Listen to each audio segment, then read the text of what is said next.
Amy derýäň orta akymyň hemde derýanyň kenarlaryny gursap alan tokoýlyklaryň, derýaýa gyzylgym we garagym sähralarynyň ekologik ulgamlaryny alymy esasy öwrenmek. Gorap saklamak maksady bilen döredilen Amderya Gorohanaty Lewap welaýatynyň Demirgazyk Günnogor bölegine yerleşip 48350 hektar meýdany tutýar. Gorohanaň 6500 hektaryny kenaryaqa tokoýlyklar, 36320 hektaryny garagym we gyzylgym sähralarynyň belli bir çäkleri eýelýär. Gorohana Turan pesdiginiň Demirgazyk sebitiniň çäklerine yerleşýär.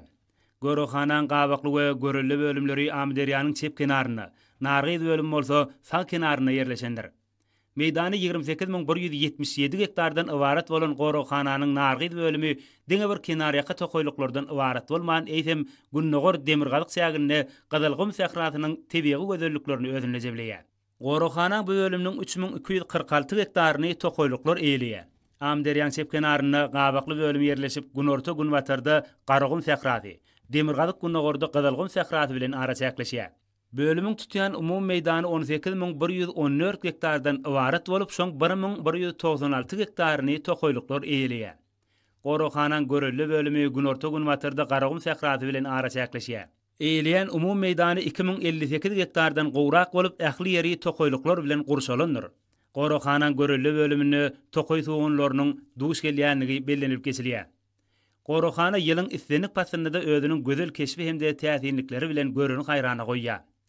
Ýaz pasanyň dowam edýän häzirki fursatlaryny da tokoýlar has owodonlygy, özüni çekijiligi bilen tapaplanýar. Gorohanada ösümlik hemde haýwanat dünýäsiniň dikeldilmegi, hasam baýlaşdyrylmagy ugrunda netijeli işler geçirilýär. Bu ýerde süýdemdirileriň, balyklaryň, süýrenjileriň, guşlaryň, şeýle-de gyş aýlaryny derýan üstünden uçup geçýän mewsimlerin gyşlaýan guşlaryň bir näçe görnüşi mesken tutýar. Häzirki wagtda olar goramak, sanyny köpertmek boýunça geçirilýän işler öz netijelerini berýär. Gorohanaň ösümlik dünýäsi hem özüniň köptürlüligi bilen tapaplanýar. Tebiği Gorohanada Türkmen halkynyň milli lideri Gahrman Arkadagymyň Türkmenistanyň dermanlyk ösümlikleri adly köp tomly alymy ensiklopedik kitaplarynda beýan edilýän ösümlikleriň en çemesiniň duş gelýänligi bellerlikli ýagdaýdyr. Bu ýerde ýokary guruluşly ösümlikleriň 227 görnüşi bolup geçirilen alymy barlyklaryň netijesinde Gorohanaň sähralyk meýdanlaryna dürli ösümlikleriň 125 görnüşiniň bardygy anyklanyldy.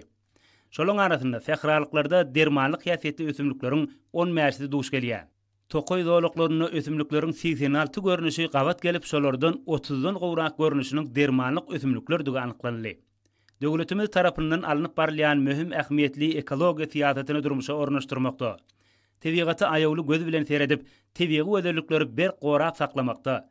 Gorohanaň işgärleri tarapyndan netijeli işler ýerine ýetirilýär. Amderýa döwlet tebiği Gorohanasynyň işgärleri bir karar watanymyzyň ekologik awadançylygyny üpçün etmekde. Tebiği özellikleri gorap saklamakda döredilýän geň mümkinçilikler üçin Gahrman Arkadagymyza, arkadaly Gahrman serdarymyza hoşallyk sözlerini aýdýarlar.